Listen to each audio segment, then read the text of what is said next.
प्रशांत किशोर ने कई पॉडकास्ट में डेटा दिया है कि रोज 1 करोड़ लोग उनके वीडियोस को देख रहे हैं। कांग्रेस का प्रचार कैसे हुआ? लोगों तक इस बात को पहुंचाया गया कि एक राजनीतिक पार्टी है जिसका नाम है कांग्रेस, देश को आजादी दिलाने में यह पार्टी अहम भूमिका निभा रही है। और उसके बाद नतीजा क्या हुआ? नतीजा यह हुआ कि कांग्रेस ने इस देश पर 40-50 साल तक लगातार राज किया। क्यों? प्रशांत किशोर का पहला सिंपल फंडा यही है कि हमको लोग को जाकर ये बताना है कि भाई साहब ये बात को समझिए कि आपने क्या गलती की है। और बात अगर पैसे और रिसोर्स की है तो लालू यादव और नरेंद्र मोदी से बड़ा रिसोर्स किसी के पास नहीं ना होगा। तो उस आदमी के पास रिसोर्स की बात नहीं है, बात यह है कि उसका बात लोगों को बेहतर लग रहा है।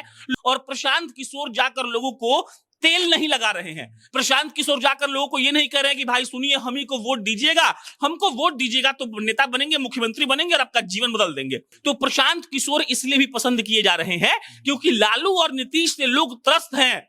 प्रशांत किशोर एक बड़ा बढ़िया बात कहते हैं कि लोग को लगता है कि बिहार में जातिवाद है। बताइए कि इस विश्व के कौन से देश में राजनीति हो रही है जहां डेमोक्रेसी और वहां जातिवाद नहीं है? हर जगह जातिवाद है। अपने ग्रुप को, अपने जात को हर लोग सपोर्ट करता है। दिल्ली में भी जातिवाद है। तो समझिए बात जातिवाद की नहीं है, बात यह है कि आपने सही जगह पर चोट किया कि नहीं। प्रशांत किशोर मेरे हिसाब से सही जगह पर चोट कर रहे हैं। अगर सब कुछ ठीक ठाक तरीके से चलता रहा तो प्रशांत किशोर कुछ बेहतर करके दिखाएंगे। आज से 2 साल पहले जब राजनीतिक गलियारों में इस बात की चर्चा चल रही थी कि बिहार को कोई और विकल्प मिलेगा या नहीं, तब एक व्यक्ति धूल फाकते हुए सड़कों पर घूम रहा था, लोगों के पास जा रहा था और उनको बता रहा था कि आपने किसको चुन करके सही किया और किसको चुन करके गलती किया। तब शायद किसी ने यह सोचा नहीं था कि वो प्रशांत किशोर जो धूल फाक रहे हैं एक दिन लोगों के लिए राजनीतिक विकल्प के तौर पर उभर सकते हैं। लेकिन आज के समय में इस बात की चर्चा खूब हो रही है कि प्रशांत किशोर एक राजनीतिक विकल्प के तौर पर नजर आ रहे हैं। अब इसी बात पर हम चर्चा करेंगे और जानने का प्रयास करेंगे कि प्रशांत किशोर की राजनीतिक जर्नी कैसी रही है, जो लोगों के मन में उनके प्रति विश्वास जग रहा है, इसके पीछे का कारण क्या है और प्रशांत किशोर 2025 के विधानसभा चुनाव में किस तरह का परफॉर्मेंस रहेगा उनका और क्या कुछ बदलाव कर सकते हैं। लेकिन उससे पहले आप हमारा परिचय जान लीजिए। नमस्कार, मेरा नाम वेद प्रकाश है। आप जनता जंक्शन देखना शुरू कर चुके हैं और हमारे साथ मौजूद है प्रशांत राय। सबसे पहले भैया स्वागत है आपका। धन्यवाद। आज हम बात करेंगे जो आपके हम नाम है उनके बारे में। हाँ, धन्यवाद। बताइए। प्रशांत किशोर को लोग राजनीतिक विकल्प के तौर पर देखना शुरू कर चुके हैं, तो क्या लग रहा है कि ये उनके राजनीतिक करियर की शुरुआत होने जा रही है एक तरह से? अब हम कोई सोखा तो है नहीं कि आपको समझा देंगे कि प्रशांत किशोर के राजनीतिक पूरा जो व्यक्तित्व उनका तैयार हुआ है वो जीत जाएंगे, हार जाएंगे, ये सब हम नहीं बता सकते। लेकिन आपको हम कुछ डेटा देते हैं। प्रशांत किशोर ने कई पॉडकास्ट में डेटा दिया है कि रोज 1 करोड़ लोग उनके वीडियोस को देख रहे हैं। यानी कि जन स्वराज के पूरे अभियान को रोज 1 करोड़ लोग सोशल मीडिया पे देखते हैं। अब आप जोड़ लीजिए कि 2 साल में कितना महीना होता है, कितना साल होता है, कितना दिन होता है, कितना घंटा होता है, और उतने दिन, उतने महीने, उतने घंटे में प्रशांत किशोर को कितने लोगों ने अब तक आकर देखा होगा।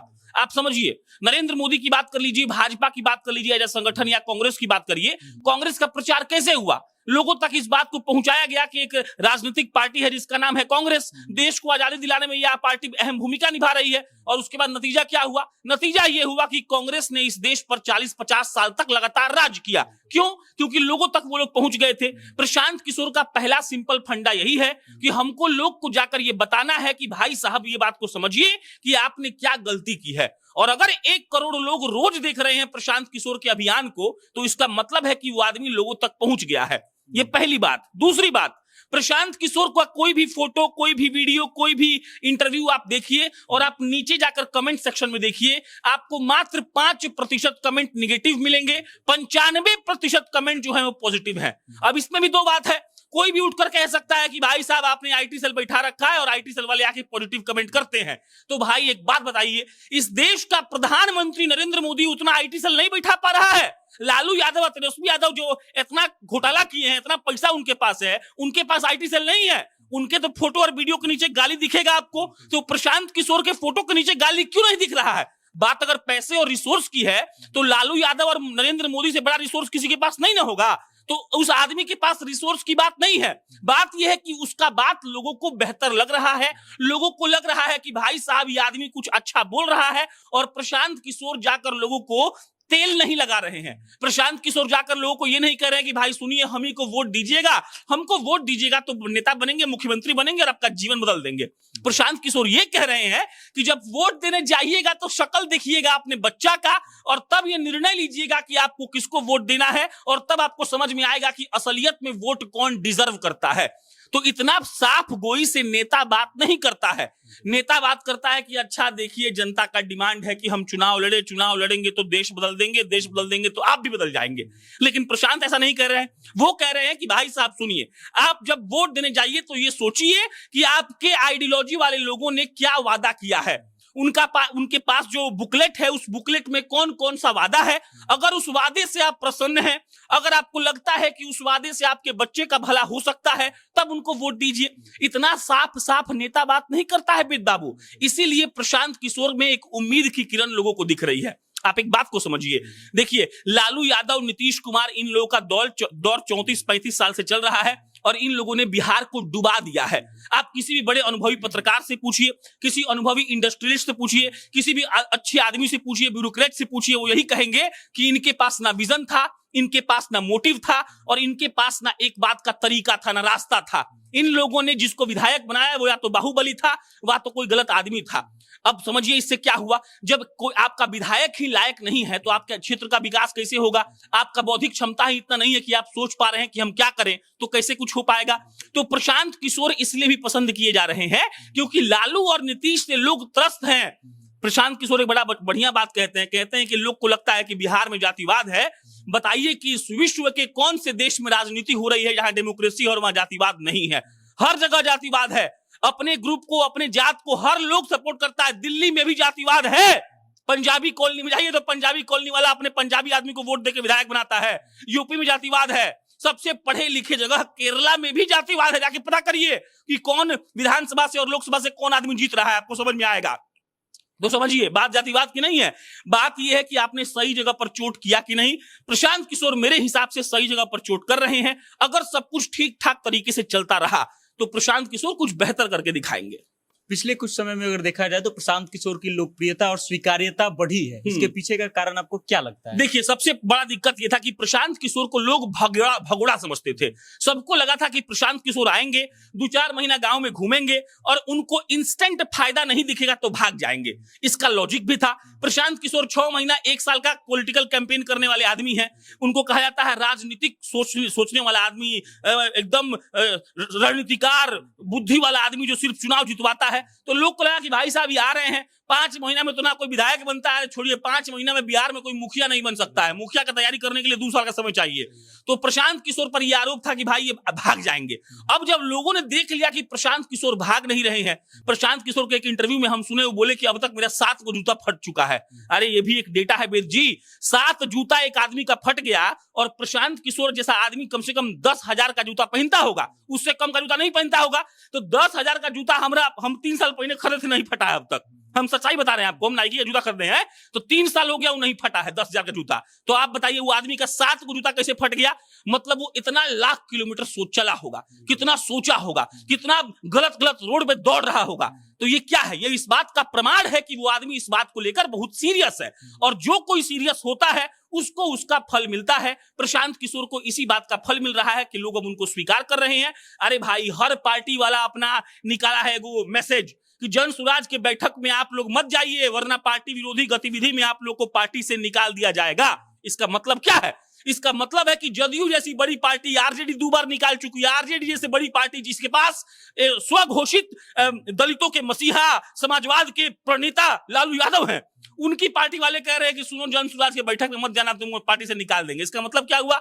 इसका मतलब है कि उनका काडर जो है वो प्रशांत किशोर की तरफ आकर्षित है। इसका मतलब क्या हुआ? इसका मतलब है कि आपकी राजनीति खतरे में है और प्रशांत किशोर जो अपना बात कह रहे हैं वो अच्छा से कन्वे हो रहा है, लोग उनकी बात को समझ रहे हैं और आप हार गए।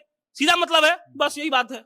अच्छा, मेरा अगला प्रश्न है कि जो प्रशांत किशोर पहले इस बात का दावा करते थे कि राजनीति पर जाति का कोई प्रभाव नहीं पड़ता है, वही प्रशांत किशोर अब नए नए वादे कर रहे हैं, लोगों को बता रहे हैं कि हम सबसे ज्यादा टिकट मुसलमानों को देंगे, हमारे पार्टी का जो पहला अध्यक्ष होगा वो दलित समुदाय से आएगा। तो क्या वो भी जातिगत राजनीति करना शुरू कर दिए हैं? देखिए एक बात समझिए आप, पहला बात तो ये समझ लीजिए कि मतलब पूरे विश्व में कोई भी ग्रुप को आप उठाइए, किसी भी कम्युनिटी को उठाइए, किसी भी संस्था को उठाइए, हर जगह जातिवाद होता है, पहला बात।